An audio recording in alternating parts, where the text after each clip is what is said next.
방금 수업하기 전에 카톡에다 올려드렸는데 요거 보셨나요? 요거 이 클래스에다가도 올려드릴 거예요. 좀 보이시나요?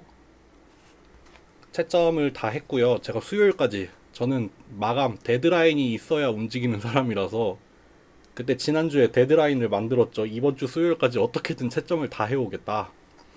그래서 채점을 다 했고요. 요거 보시면 아시죠? 자기가 써낸 가명이에요. 이거 이제 순위로 정렬을 해놨고요. 그러면은 뭐 평균 몇 점인지 한번 볼까? 평균 77.3점이네요. 평균 77.3점이고 요거 어차피 뭐 다 올려드릴 테니까 뭐 보시면 보세요. 그래서 백분율에 대해서 총점 그리면 쭉 이렇게 되는데, 이거 같은 경우에는 그 중복된 점수가 여기 한 자리에 찍혀 있거든요. 그래서 중복된 것까지 다 펼쳐서 그리면은 요렇게 나와요. 근데 제일 잘 본 분 100점이 한 명이 있고 100점부터 쭈루루루룩 해서 요렇게 됩니다. 뭐 되게 이렇게 분포가 잘 나온 적이 있었나 싶을 정도로 아주 선형적으로 나왔고요. 저의 소회를 말씀을 드리자면 생각보다 평균이 되게 높아요. 저는 지난 학기 뭐 지지난 학기랑 비슷한 난이도라고 생각을 했는데 되게 평균도 높고 최하점인 분도 생각보다 되게 높거든요. 예년에 비해서 높거든요. 그래서 되게 이번 학기 다들 잘하고 계시구나 하는 생각이 들더라고요. 그래서 아까 누가 상대평가냐 절대평가냐 물어봤는데 이거 상당히 민감한 주제잖아요. 그리고 제가 알기로는 제가 맡는 우리 수업이 상대평가 한다고 되게 소문이 나 있다고 알고 있거든요. 전 지난 학기까지 맞아요. 엄청 타이트하게 상대평가를 했었어요. 왜냐하면은 비대면 하면서 상대평가 안 하고 절대평가 하는 이유가 뭐 이제 강의 퀄리티가 좀 떨어지지 않냐, 그래서 절대평가 해야 되는 거 아니냐, 그런 얘기를 했는데 저는 거기에 해당 안 된다고 생각하거든요. 저는 애초에 이 과목 시작부터 비대면밖에 안 해봤고 비대면이기 때문에 오히려 더 강의의 질이 되게 좋다고 생각을 하거든요. 저는 약간 자부심을 갖고 있을 정도로. 그래서 나는 당연히 상대평가 해야지라고 생각을 하고 상대평가를 하고 있었어요. 좀 솔직히 말씀드리면은 거의 한 A를 주는 비율이 뭐 적으면 한 30%, 많아도 한 40%이 정도밖에 안 줬었어요. 지난 학기까지. 근데 이번 학기는 조금 생각을 달리 하는 중이에요. 아직 확정적으로 말씀은 못 드리지만, 그리고 좀 학칙도 봐야 되겠어요. 뭐 어떤 경우에 절대평가를 해도 되는지, 뭐 절대평가를 하면은 뭐 어느 정도 비율 같은 거나 점수를 맞춰야 되는지 이런 거를 좀 확인을 해봐야 되는데, 이번 학기는 여러분들 되게 잘 하고 계시고 또 뭐 제 수업만 깐깐하게 상대평가 할 필요 있나 싶기도 하거든요. 그래서 뭐 절대평가를 할 수도 있고 상대평가를 하더라도 그 학점 범위를 되게 많이 늘리려고 하고 있어요. 막 A를 30%밖에 안 주거나 이러지 않고 뭐 몇 프로라고 아직 콕 집어서 정하지는 않았는데 하여튼 되게 범위를 많이 늘리려고 하고 있으니까 그거는 좀 참고를 해주세요. 제가 보통 학점을 어떻게 주냐면은 이 그림을 띄운 이유가 있어요. 요렇게 그림을 띄워요. 이렇게 순위별로 누적 점수를 요렇게 띄워놓고 그룹을 봐요. 그룹. 좀 상위 그룹은 한, 그러면은 보통 그룹이 생기거든요. 뭐 좀 상위권 그룹 모여 있고 뭐 중위권 그룹 뭐 몇 그룹 모여 있고 하위권 그룹 모여 있고 이런 식으로 그룹이 보이는데, 그래서 딱 그룹별로 요거는 여기까지는 한 A 그룹, 여기는 B 그룹, 여기는 C 그룹, 그 다음에 그 이제 뭐 부호 나누고 그랬었거든요. 근데 지금 중간고사 보면은 그런 것도 잘 안 보이고 평균도 되게 높고 그러다 보니까 좀 뭐 예년에 비해서는 학점을 되게 잘 주려고 생각을 하고 있습니다. 근데 종강할 때까지 콕 집어서 말씀은 못 드릴 것 같아요. 내가 이번에 A를 몇 프로 주겠다, 그렇게 저는 딱 미리 정하지 않고 여러분들 점수 분포를 쭉 보고 그 다음에 생각을 할 거기 때문에 미리 정해놓고 들어가지는 않을 거예요. 하여튼 좀 점수는 예민한 부분이라서 이렇게 좀 미리 말씀을 드리고요. 그 이제 클레임을 받을 거예요. 클레임을 받을 건데 이 클래스에 공지해 드릴게요. 근데 참고하실 점은 정말 점수를 진짜 잘 줬어요. 점수를 너무너무 많이 줬고, 그러니까 막 뭐 사소한 계산 실수 이런 거 다 맞게 해줬고, 심지어는 수식은 잘 썼는데 수식은 잘 써놓고 그 뭐 값을 잘못 읽어와가지고 완전 딴 값이 나왔어요. 계산 결과로. 이런 것도 맞게 해줬어요. 왜냐면은 애초에 식을 제대로 썼으니까. 그런 경우도 다 맞게 해줬고, 하여튼 점수는 정말 정말 많이 줬어요. 그러니까 웬만하면은 그 솔루션 보시고 이거는 내가 이 점수 이렇게 낮을 리가 없다. 이렇게 낮을 리가 없는데 왜 이렇게 낮은지 모르겠다. 혹시 채점이 잘못된 거 아니냐? 그런 경우에 좀 물어봐 주세요. 그냥 아무 이유도 없이 저 이거 뭐 몇 번 문제 틀렸는지 알려주세요. 이런 거 하지 마세요. 이런 거 진짜 제발 하지 마세요. 너무 힘들어요. 그런 거 하면은 제가 일일이 하나하나 다 해줘야 되는데 그렇게 막 이유 없이 찔러보지 마시고 그냥 찔러봤다가 나 점수 좀 올라갈 수 있는 거 아니야? 그런 아니란 생각은 절대 하지 마세요. 제가 점수가 올라갈 일은 없을 거예요. 채점을 잘못하지 않는 이상 점수가 올라갈 일은 제 생각에 없다고 봐요. 제가 줄 수 있는 최대한 많은 점수를 드렸어요. 그러니까 그거를 좀 참고해 주세요. 하여튼 뭐 클레임 뭐 언제까지 받을 거고 뭐 이메일 보내는 거 이런 거 다 이 클래스에 공지할 거니까 참고해 주시고, 그 과제도 사실 지금 채점 다 해놨거든요. 지금까지 제출한 거 과제도 채점 다 해서 과제 점수를 뭐 이 클래스에 올리던가 아니면은 이렇게 그냥 표 하나로 만들어서 올리던가 할 거거든요. 그러니까 그것도 참고해 주세요. 네. 혹시 뭐 질문 있어요? 중간고사 관련해서? 중간고사 관련해서 나 궁금한 거 있다. 네, 물어보세요.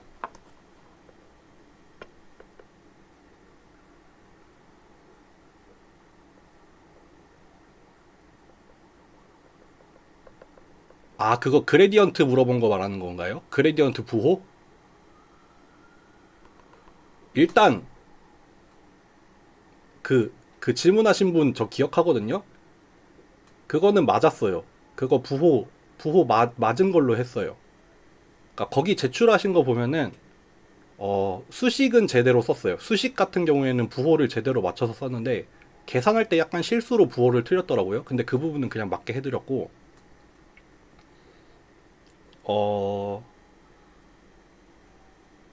그 질문한 부분에 대해서는 질문한 부분 그냥 말씀을 드리면은 그게 뭐였냐면은 만약에 이거였죠. 에러가, 예를 들어서 에러가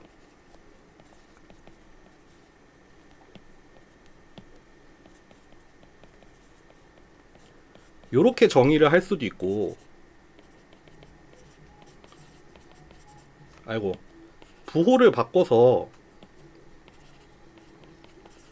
그러니까 방향을 바꿔서 요렇게 정의를 할 수도 있는데, 아이고 이거 가려지네.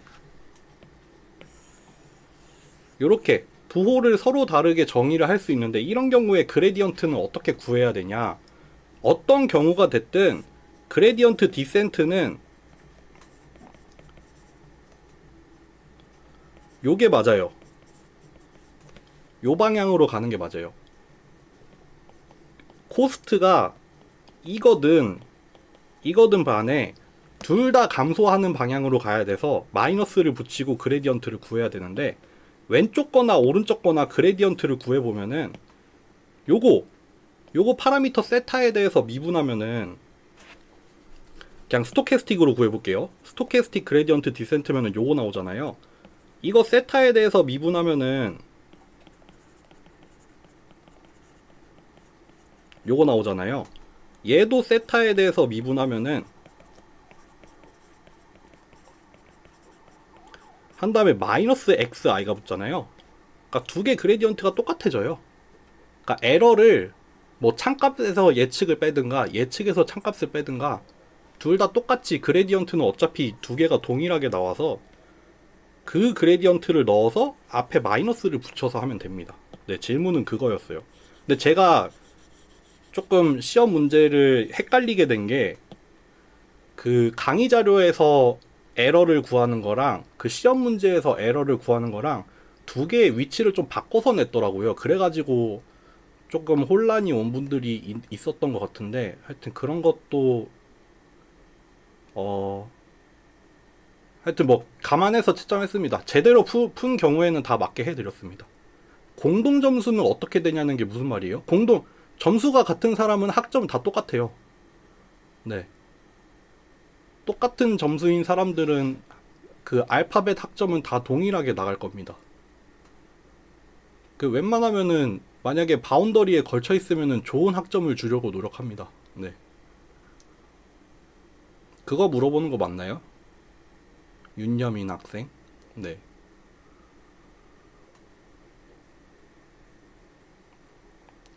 그러면은 이제 오늘 수업 시작할까요? 하여튼 생각보다 다들 잘 하셨어요. 생각보다 너무 잘 하셨고, 네, 거기에 되게 놀랐어요. 이번 학기만큼 어 의외로 학생들이 잘 따라오는구나. 나 혼자 수업하는 게 아니었구나. 다행이다, 기특하다, 이런 생각이 많이 들고 있습니다. 네. 어쨌든 그럼 오늘 수업 해보겠습니다. 여러분들 오늘 근데 좀 영상이 끊긴다는 얘기가 있거든요. 모르겠어요. 이 앞에 수업 같은 경우에 영상 좀 끊긴다고 했거든요. 그러니까 너무 많이 끊기는 분들은 나중에 유튜브로 다시 보기를 하세요. 여러분들 다시 보기 하는지 안 하는지 모르겠는데 다시 보기를 웹엑스로도 할 수 있고 유튜브로도 할 수 있거든요. 제가 유튜브에 다 올려요. 근데 요거를 추천을 드립니다. 웹엑스에서 자체 녹화한 것도 올리긴 올라가는데 이거 같은 경우에는 좀 화질이 안 좋을 거예요. 웹엑스 자체 녹화는 화질이 좀 떨어질 거예요. 화질도 떨어지고 막 끊기고 그럴 거예요.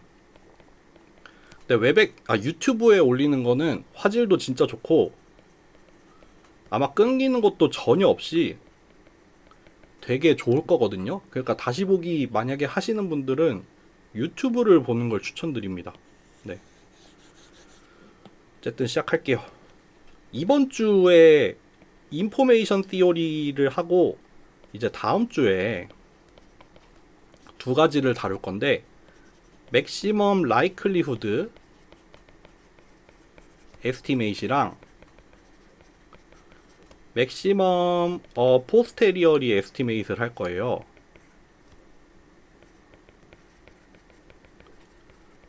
이제 오늘 수업, 다음 주 수업 두 개.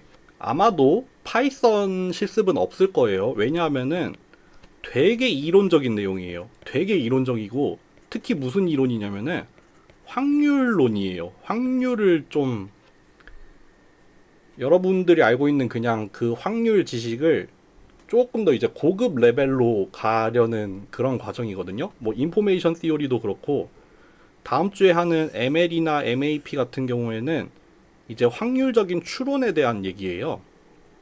그래서 좀 이론적인 내용이 많을 거고 좀 학부 수업에서 다루기에 좀 무리가 있을 수 있지만 그래도 최대한 그냥 개념이라도 여러분들이 얻어갈 수 있게 하려는 그런 수업이라고 보시면 될 것 같아요. 그러니까 이번 주, 다음 주 해가지고 뭐 새로운 알고리즘을 배우지 않을 거예요. 뭐 무슨 뭐 SVM 아니면은 뭐 디시전 트리 이런 것처럼 어떤 새로운 알고리즘을 배운다기보다는 인포메이션 티오리 같은 경우에는 진짜 그냥 이론이고 다음 주에 하는 이 추론에 대한 것들 두 개 다 추론에 대한 거거든요. 이거는 방법론에 대한 거예요.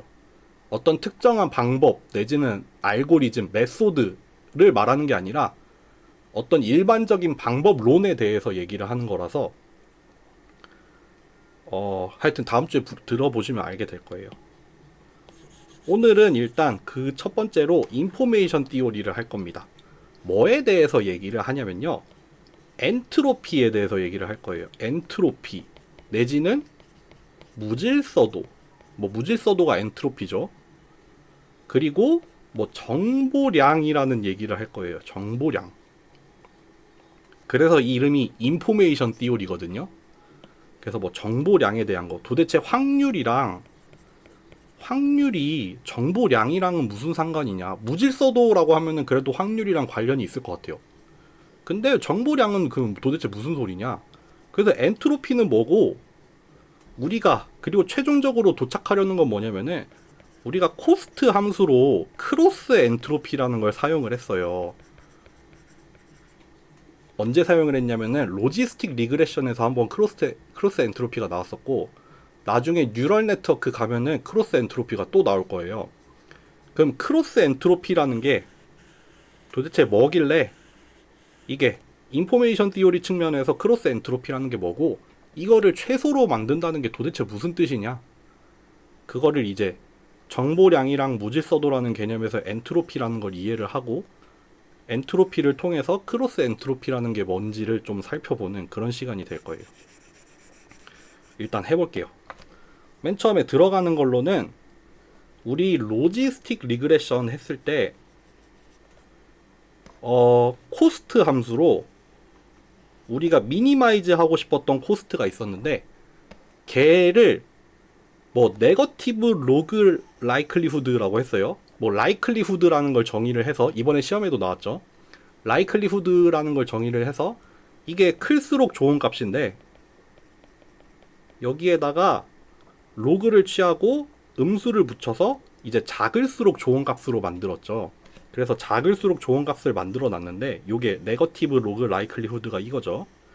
근데 그게 그렇게 유도를 하면은 무슨 꼴이 되냐면은 크로스 엔트로피라는 게 된다고 했어요.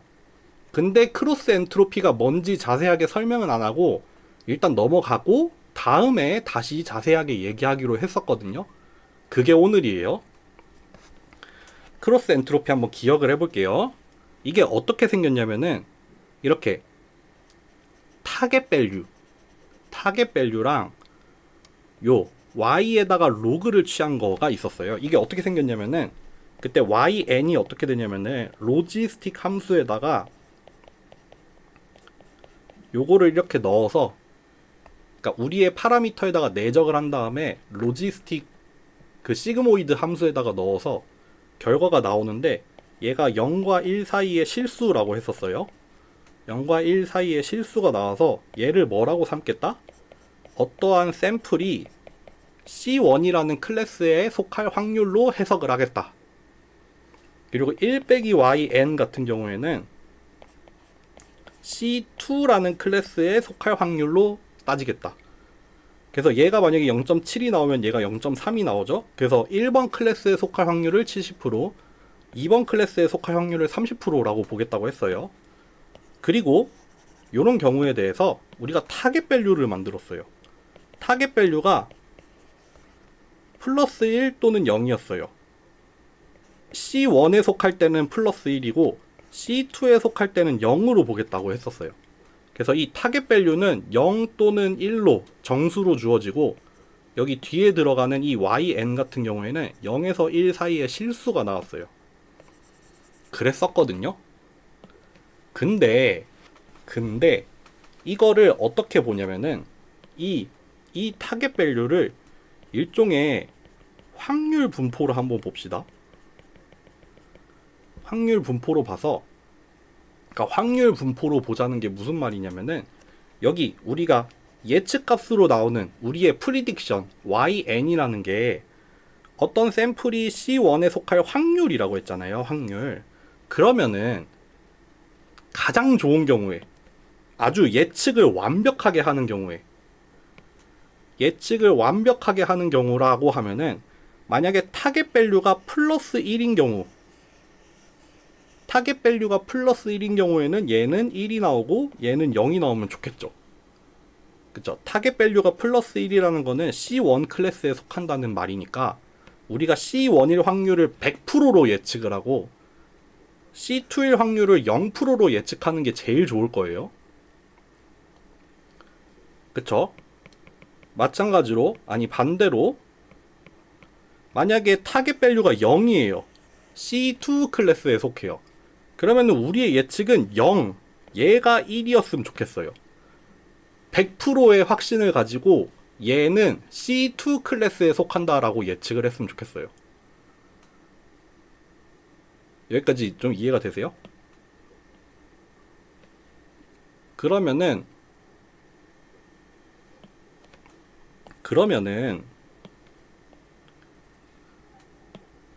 우리의 타겟 밸류가 뭐냐면은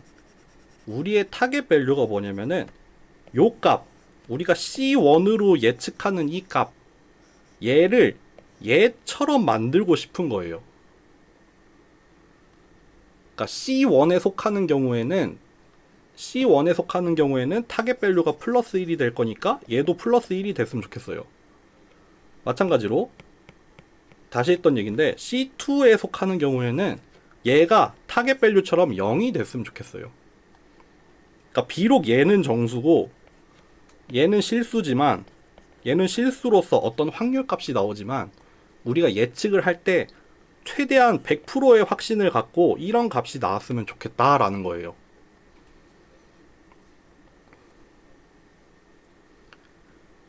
그래서 사실 크로스 엔트로피라는 게 뭐냐면 두 개의 확률 분포에 대해 정의가 돼요. 크로스 엔트로피라는 걸 구하려면은 확률 분포가 두 개가 필요해요. 그리고 여기 이 코스트 펑션에서는 확률 분포를 두 개를 썼어요. 하나는 TN이라는 확률 분포. 얘도 비록 정수긴 하지만 얘도 확률 분포죠. 0 또는 1로 나오니까 얘도 확률이라고 생각을 할 수 있어요. 그리고 YN이라는 확률 분포를 하나 만들었어요. 요거는 우리의 예측값이죠. 실수로 나오지만 우리는 얘를 얘처럼 만들고 싶은 거예요. 우리가 학습이 일어나는 방향은 얘를 마치 얘랑 비슷하게 만들어 달라는 거예요. 근데 크로스 엔트로피라는 게 두 개의 확률 분포에 대해서 정의가 된다고 했잖아요. 이게 두 개의 확률 분포에 대한 디스시밀러리티랑 비슷해요. S가 두 개인지 하나인지 모르겠다. 차이도라고 얘기를 해볼까요? 두 확률 분포가 얼마나 차이가 나는지를 측정하는 게 크로스 엔트로피예요. 그래서 두 개의 확률 분포가 있을 때, 두 개의 뭐 확률 밀도 함수가 있다고 쳐요. 프로바빌리티 매스 펑션이 있을 때, 두 개의 확률 분포가 똑같으면, 두 개의 확률 분포가 똑같은 분포가 될 때 얘가 최소가 돼요.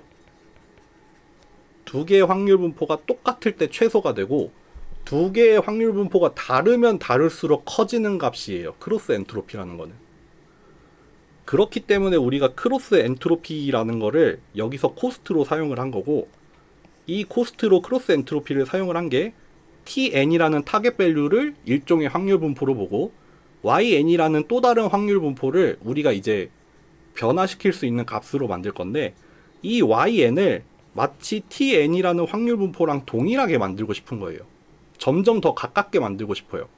그럼 YN이 TN에 가까워지면 가까워질수록 이 크로스 엔트로피라는 애는 점점 작아져요. 그래서 얘가 최소가 될 때는 언제냐면은 이 YN과 TN이 동일해질 때입니다. 오늘 이거를 설명을 할 거예요. 어렵죠? 오늘 반응이 썰렁하네. 어렵습니다. 근데 한번 설명은 해볼게요. 차근차근 가봅시다.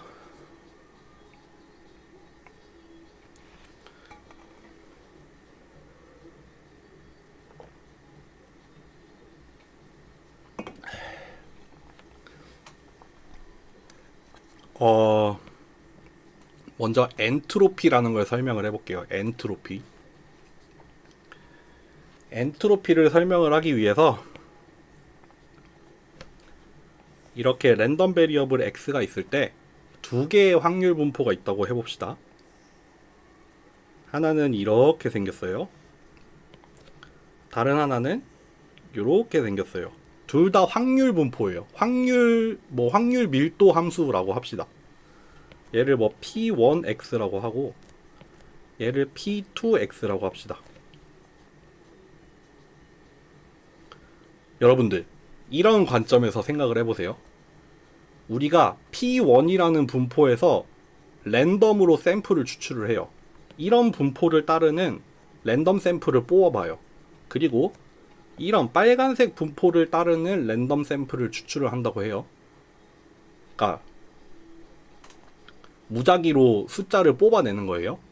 그러면은 파란색에서 나오는 숫자랑 빨간색에서 나오는 숫자 중에 뭐가 더 뻔한가요? 막 랜덤으로 숫자가 나올 텐데 더 뻔한 숫자가 나오는 건 파란색일까요? 빨간색일까요? 더 뻔한 거. 뻔하다는 거는 무슨 뜻이겠어요? 내가 대충 예상할 수 있는 값이 나올 거예요. 내가 예측하기 쉬운 값이 나오는 분포는 파란색일까요? 빨간색일까요?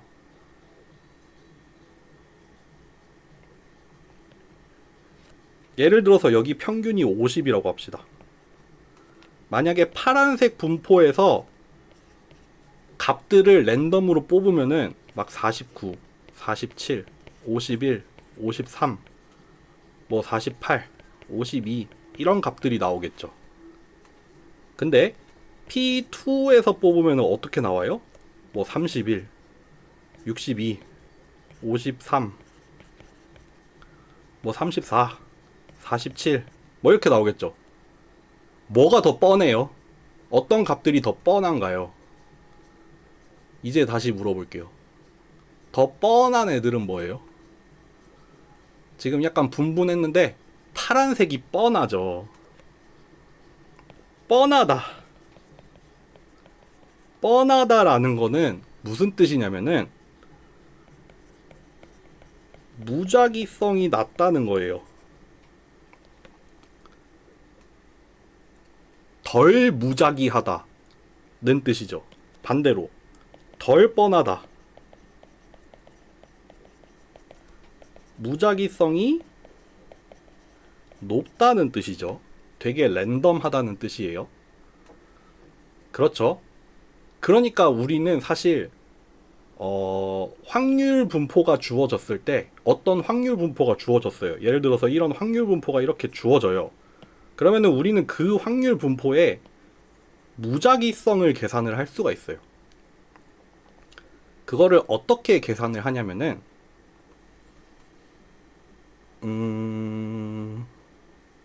그거부터 합시다. 우리가 엔트로피라고 하는 거를 우리가 뭐 H라고 자주 쓰는데 주어진 확률 분포가 주어졌을 때 이 HP를 어떻게 구하냐면은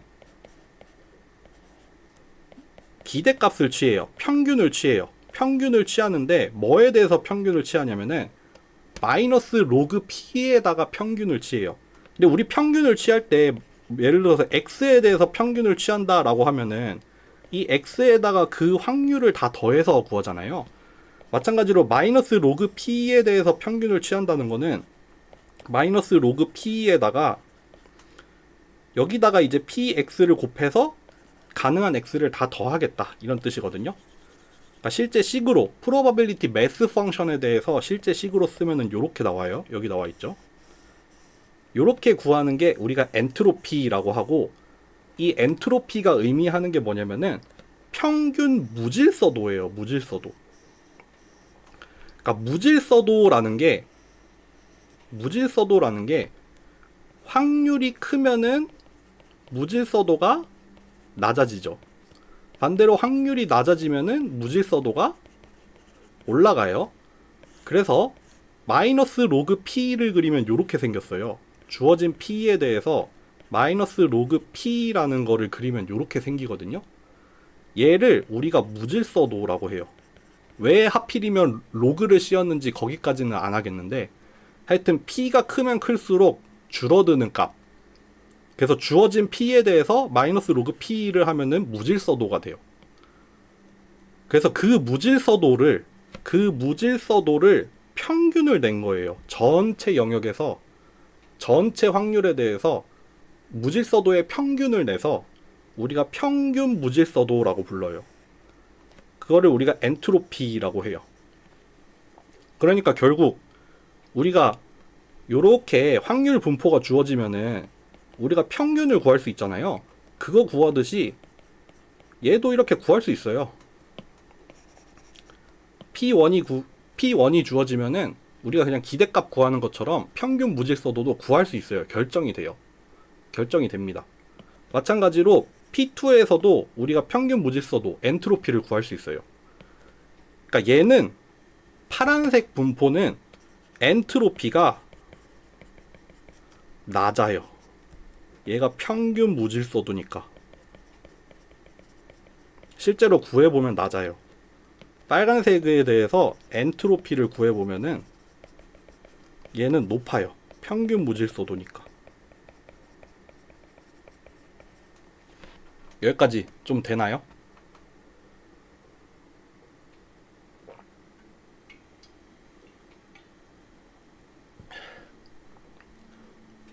나는 이해 안 된다. 할만해요? 그러면은 여기 보시면은 평균 무질서도라는 게 정보량이랑 비례를 한다라고 했어요. 정보량.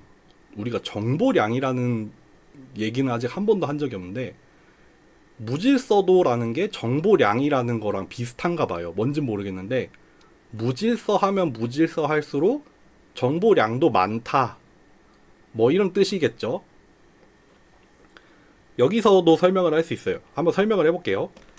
뻔하다라고 했죠. 뻔하다. 파란색 분포는 뻔해요. 어떤 값이 나올지 예상이 돼요. 어떤 값이 나올지 되게 뻔해요. 상대적으로 뻔하죠. 이게 뻔하다는 게 의미하는 게 뭐냐면은 하나의 샘플이 가지고 있는 정보가 작다는 뜻이에요. 이거를 설명을 해볼 거예요. 뻔하다. 이 좀 와닿진 않지만 되게 뻔한 확률 분포는 거기서 아까 샘플을 이렇게 뽑는다고 했죠. 샘플을 하나하나 뽑는데 사실 얘네 차이가 별로 안 나죠. 이 값들의 차이가 별로 안 나요. 어떻게 보면 뭐 분산이 작다고 표현을 할 수도 있겠죠. 별로 안 달라요. 그러니까 이 샘플을 하나씩 늘려가봤자 우리가 새로 얻는 정보가 별로 없어요. 새로 얻는 정보가 별로 없습니다. 그거를 어떻게 표현했냐면은 하나하나의 샘플이 가지고 있는 정보량이 적어요. 반대로 덜 뻔하다라는 거는 하나하나의 샘플이 가진 정보가 많다라는 뜻이에요. 조금 약간 느낌이 오나요? 이거를 어떻게 설명을 해볼 거냐면은 이렇게 설명을 해볼게요. 요거는 조금 어려운 얘기가 될 수도 있어요. 이렇게 파란색 분포가 있었죠. 빨간색 분포가 있어요. 근데 우리가 여기 평균의 위치를 몰라요. 평균의 위치를 모를 때 우리가 보통 평균의 위치를 어떻게 추정을 하죠? 평균의 위치를 추정하는 대표적인 방법이 샘플 민이잖아요. 여기에서 랜덤으로 샘플을 뽑아요.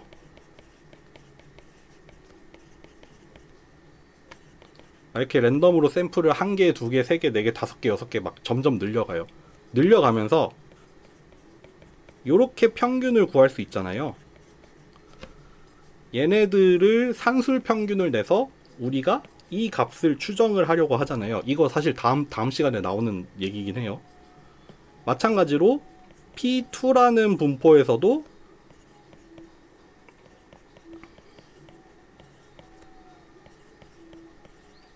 막 이렇게 샘플을 뽑아요. 그러면서 얘의 평균도 한번 내봅시다. 이렇게. 그러면은 우리가 샘플을 한 개 늘려가면서 그때 평균을 낸다고 쳐요. 사실 얘는 실제로 50이라는 평균이라고 해봅시다. 근데 여기 파란 거에서는 일단 맨 처음 거에서 평균 내면 51이죠. 두 개 가지고 평균 내면은 50 딱 나오죠. 뭐 50보다 조금 작아지고 뭐 또 좀 커지고 해서 만약에 샘플의 수를 늘리면 늘릴수록 여기 50이라는 숫자에 이렇게 금방 다가갈 거예요. 그래서 숫자가 크면 클수록 50으로 수렴을 할 텐데 얼마 안 걸릴 거예요. 금방 수렴을 할 거예요. 근데 빨간색을 구해보면은 막 이렇게 이럴 수가 있죠. 네, 뭐 정확하게 그린 건 아니지만 샘플을 늘리면 늘릴수록 수렴을 하기는 하는데 좀 오래 걸려요. 오래 걸릴 거예요. 그러면은 이런 센스에서 이해를 해봅시다. 하나의 샘플이 추가될 때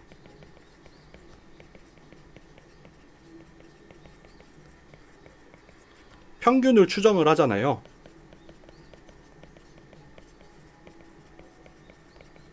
거기에 기여를 하겠죠. 이거를 우리가 정보량이라고 생각을 해봐요. 우리가 예를 들어서 파란색 분포로부터 랜덤 샘플을 하나씩 뽑아가는데 이거는 몇 개 안 뽑아도 이미 50에 가까워요.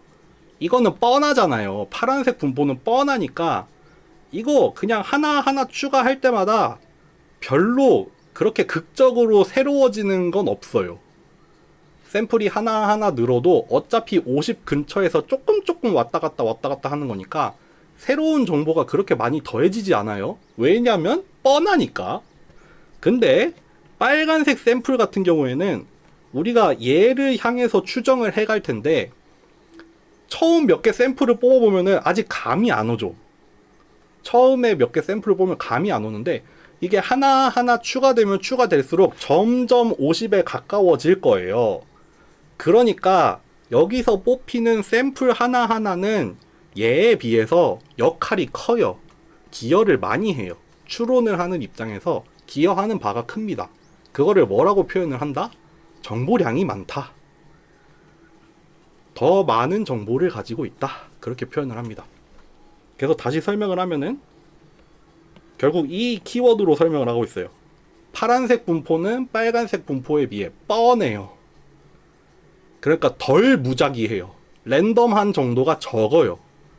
그러니까 엔트로피도 작아요. 정보량도 작아요. 마찬가지로 빨간색 분포는 덜 뻔해요. 되게 예측이 불가능해요. 뭐가 나올지 잘 몰라. 그 말인 즉슨 무작위성이 높아요. 되게 랜덤해요. 그 말은 곧 엔트로피가 높다예요.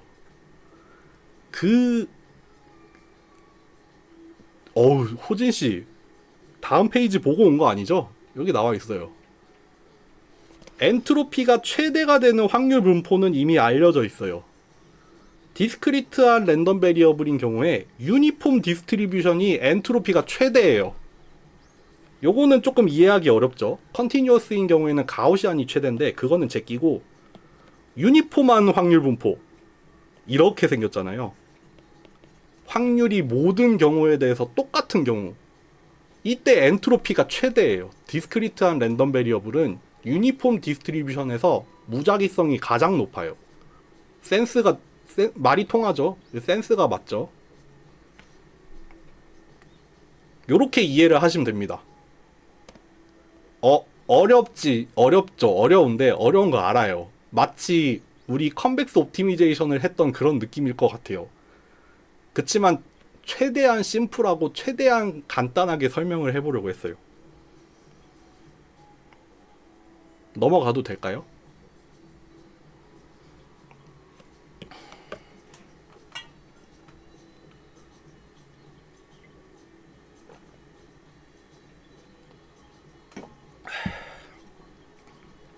넘어가 보겠습니다.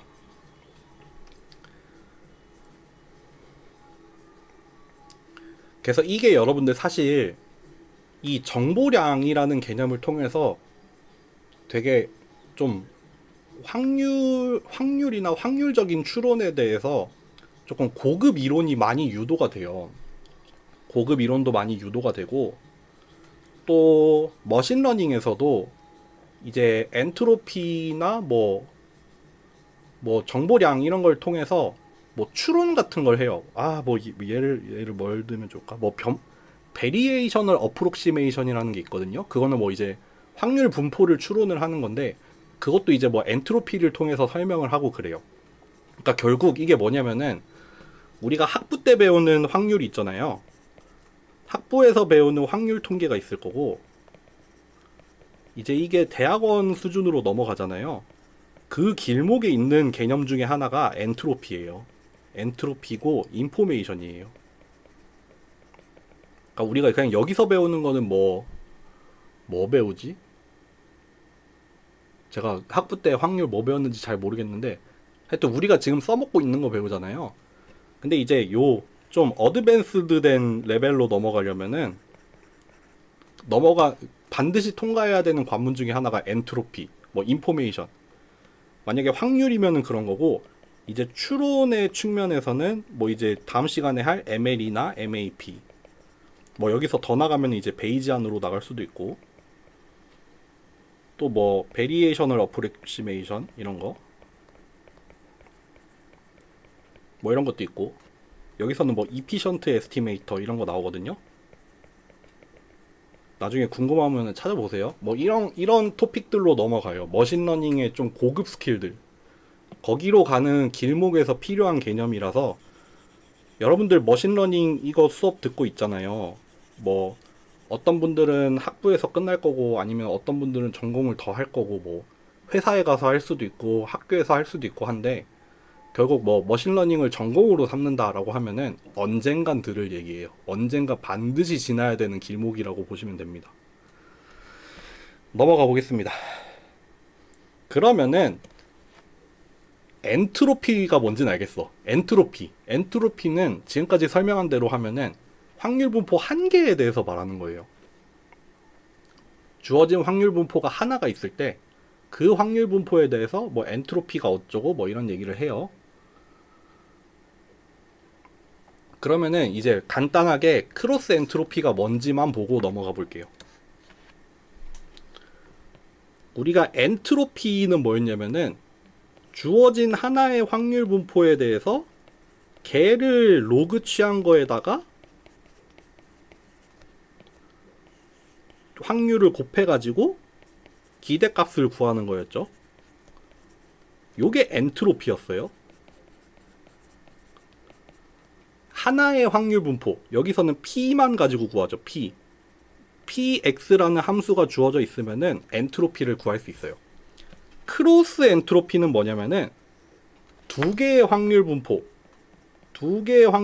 있을 때 그거를 이렇게 교차를 해서 구해요. 교차를 한다는 게 무슨 의미냐면은, 여기 기대값을 취하는 그 로그 안에 들어가 있는 애는 Q인데, QX라는 확률 분포인데, 그거의 기대값 평균을 취하는 확률 분포는 P로 할 거예요. 그러니까 얘는 어떻게 나오냐면은,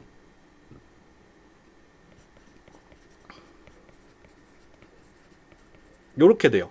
원래 엔트로피는 동일한 확률 분포를 가지고 구하잖아요. 동일한 확률 분포를 가지고 구하는데, 크로스 엔트로피는 뭐냐면은, 내 엔트로피를 구해. 나의 엔트로피를 구하는데 평균을 다른 애로 구해요.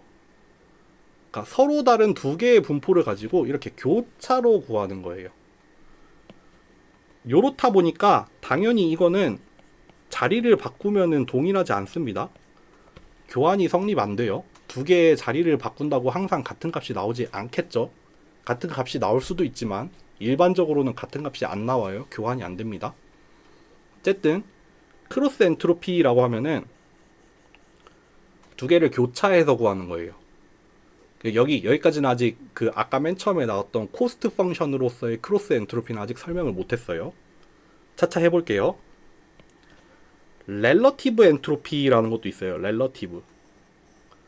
렐러티브 엔트로피라고 해서, 얘는 보통 이렇게 써요.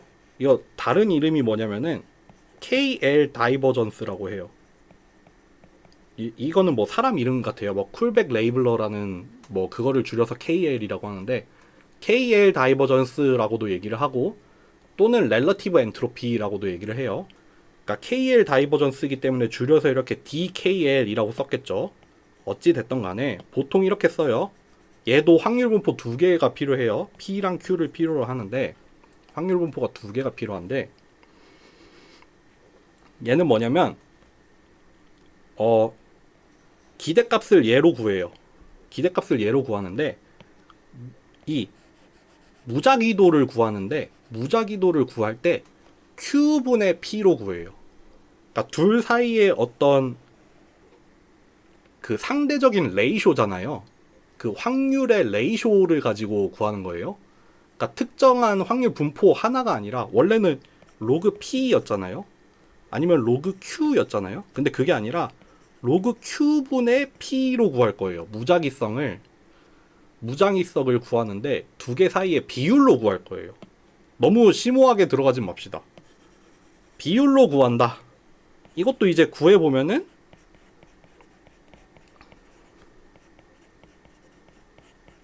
요렇게 구하면 되죠.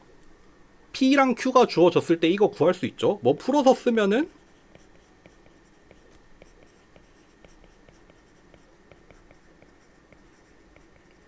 요렇게 풀어서도 쓸 수 있겠죠. 로그니까 요렇게 빼기로 구하면 돼요. 그쵸? 그런 어떤 렐러티브 엔트로피라는 게 있어요. 그러면은 크로스 엔트로피랑 렐러티브 엔트로피랑 엔트로피 사이에 무슨 관계가 있냐면은 그러니까 P의 엔트로피에다가 P의 렐러티브 엔트로피를 Q 입장에서 구한 거 두 개 사이의 렐러티브 엔트로피 얘네 둘을 더하면은 크로스 엔트로피가 나와요. 당연히 그러겠죠. 얘는 뭐예요? 얘죠. 얘는 뭐예요?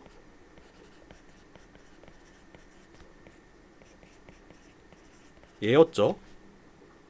그러니까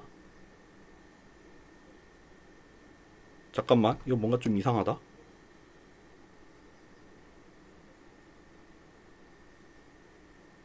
빼기가 돼야 될 것 같은데? 잠시만요.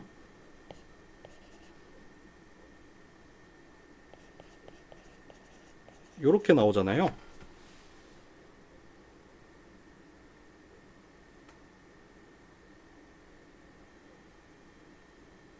왠지 자리가 바뀌어야 될 것 같죠, 여러분들?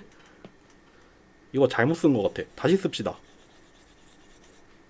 와, 큰일 날 뻔했다. 렐러티브 엔트로피라는 건가? 잠깐만, 마이너스에 마이너스 붙었죠. 아, 잠깐, 다시 쓸게요.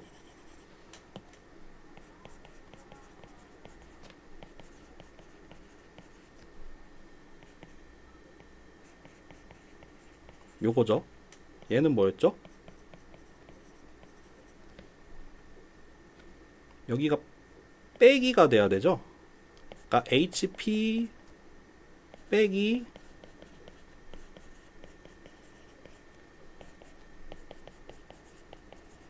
뭔가 부호가 이상한데? 내가 정의를 잘못했나?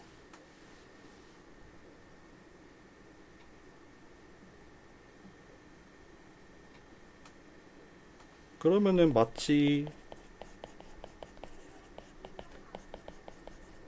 요렇게 나온다고? 여러분들 이거 부호는 제가 다시 좀 조사를 해가지고 이거 강의 자료 좀 수정해야겠어요. 제가 알기로는 이 관계가 돼야 맞는 것 같은데 앞에 정의를 좀 잘못한 것 같아서 이거는 제가 수정을 해서 다시 올리겠습니다. 어쨌든 그럼 여기 앞에부터 다시 설명을 할게요. 이 렐러티브 엔트로피 같은 경우에는 렐러티브 엔트로피라는 거는 얘는 기본적으로 항상 0보다 크거나 같아요. 일단 계산을 해보면은 항상 0보다 크거나 같은데 얘가 0이 될 때가 언제냐면요. 얘가 0이 될 때가 언제냐면 두 확률 분포가 동일할 때예요. 두 개의 확률 분포가 동일할 때, 두 개의 확률 분포가 동일할 때 0이 돼요. 그리고 두 개의 확률 분포가 다르면 다를수록 큰 값이 돼요. 아까 얘기했던 그러니까 차이의 정도예요. 두 확률 분포 사이에 차이가 크면 클수록 큰 값이 나와요. 두 확률 분포가 되게 상이해지면은 더 큰 값이 되고, 두 확률 분포가 비슷하면 비슷할수록 작은 값이 나와요. 왜냐하면은 이거를 한번 이해해 보세요. 깊이 있게 설명하진 않겠지만 렐러티브 엔트로피라고 했어요. 서로 다른 두 개의 확률 분포가 있는데 서로가 서로에게 갖는 무작위성 내지는 정보량이라는 개념이에요. 그러면은 P라는 확률 분포가 있고 Q라는 확률 분포가 있는데 얘네 둘이 똑같아. 그러면 상대적으로 두 개 사이에 무작위성이 없죠. 뭐라고 표현하기는 좀 애매하지만 완전 동일한 확률 분포가 있으면은 둘 사이에 정보가 하나도 없어요. 둘 사이에 어떤 다른 내용이 하나도 없으니까 둘 사이에 무작위성이 적어져요. 근데 P라는 확률 분포, Q라는 확률 분포가 서로 달라져요. 되게 달라. 다르면 다를수록 서로가 서로에 대한 정보량이 많아져요. 서로가 서로에 대한 무작위성이 올라가요. 그걸 나타내는 게 렐러티브 엔트로피예요. 그래서 렐러티브 엔트로피라는 게 항상 0보다 크게 정의가 되어 있어요. 무조건 양수로 나와요. 차이가 크면 클수록 커져요. 차이가 크면 클수록 커지고 얘가 0이 되는 순간은 딱 한 순간밖에 없어요. 두 개가 완전히 동일할 때. 그때만 0이에요. 그때만 0이고 사실 요거 조금 지금 재고해야 되지만 결국에는 크로스 엔트로피는 엔트로피와 렐러티브 엔트로피의 합이기 때문에 얘는 이미 고정이 돼 있죠. 확률 분포가 하나 고정이 되면 엔트로피는 고정이에요. 크로스 엔트로피가 미니멈이 된다는 말은 렐러티브 엔트로피도 미니멈이 된다는 뜻이에요. 크로스 엔트로피가 작다. 그러면 얘는 어차피 일종의 컨스턴트로 작용을 하니까 렐러티브 엔트로피도 작은 값을 만들어 달라라는 말이랑 똑같아요. 그러니까 돌아가서 맨 처음에 했던 얘기를 다시 복기를 해볼게요. 로지스틱 리그레션에서 우리의 프리딕션이 어떤 확률의 형태로 나와요. 우리의 프리딕션 값도 확률의 형태로 나오고 우리의 타겟 밸류는 0 또는 1이라는 정수이긴 했지만 그거는 아주 극단적인 경우의 확률 분포로 볼 수도 있다고 했죠. 100%의 확신을 갖는 확률 분포잖아요. 그래서 이 서로 다른 확률 분포에 대해서 이 둘 사이의 크로스 엔트로피를 지금 구한 거예요. T라는 확률 분포와 Y라는 확률 분포의 크로스 엔트로피를 구한 거고 그거를 미니마이즈 해달라라는 소리는 두 개의 확률 분포를 최대한 비슷하게 만들어 달라. 그래서 둘 사이의 렐러티브 엔트로피 또는 크로스 엔트로피를 최소로 만들어 달라라는 뜻이 되는 거예요. 그러니까 두 분포 사이의 어떤 유사성이 최대한 크게 해달라 라는 뜻이 되는 겁니다. 어렵죠. 어려워. 되게 어려운 내용이에요. 특히 맨 처음에 들으려고 하면은 되게 어려워요. 이게 뭔 개소리인가 싶거든요. 그래도 잘 설명해 보려고 했는데요. 어땠는지 모르겠네. 하여튼 모르겠다. 그래서 여러분들 나중에 뭐가 또 나오냐면은 그때 가서 설명을 할까?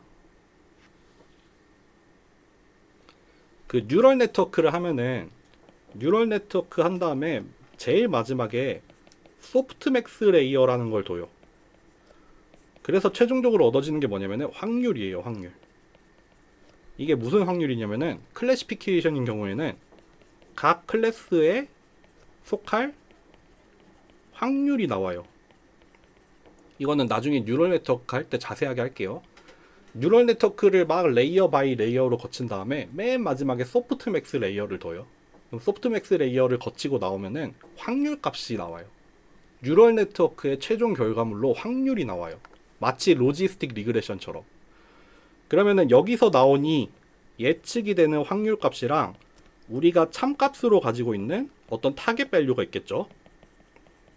얘도 이제 1 또는 0으로 표현이 되어 있는 원 오브 K 코딩이 될 거예요. 그러면은 얘네 둘 사이에 크로스 엔트로피를 정의를 해요. 왜 그러겠어요? 이 확률 값을 원 오브 K 코딩으로 표현이 되어 있는 이런 타겟 밸류처럼 유사하게 만들고 싶은 거예요. 유사하면 유사할수록 크로스 엔트로피가 작아지니까. 그러니까 우리는 이 뉴럴 네트워크를 학습을 시킬 건데 그 결과인 확률 값이 마치 얘랑 비슷해지도록 그렇게 만들고 싶어서 우리가 코스트로 크로스 엔트로피를 사용을 할 겁니다. 그래서 우리 이번 학기 수업에 크로스 엔트로피가 아마 그렇게 2번 나올 거예요. 로지스틱 리그레션일 때 1번 나오고 뉴럴 네트워크에서 1번 나올 건데, 그러니까 뭐 결론만 말하자라고 하면은 크로스 엔트로피는 서로 다른 두 개의 확률 분포에 대해서 정의가 되고, 그게 작다는 거는 두 분포 사이에 차이가 별로 없다. 특히 언제 최소가 되냐? 두 확률 분포가 동일할 때 최소가 된다. 동일하지 않으면은 뭐 점점 더 큰 값이 나온다. 그렇게만 이해를 하시면 됩니다. 네. 오늘 수업은 여기까지 할 거고요. 네, 중간고사 클레임 관련해서 공지할게요. 네, 수고하셨습니다.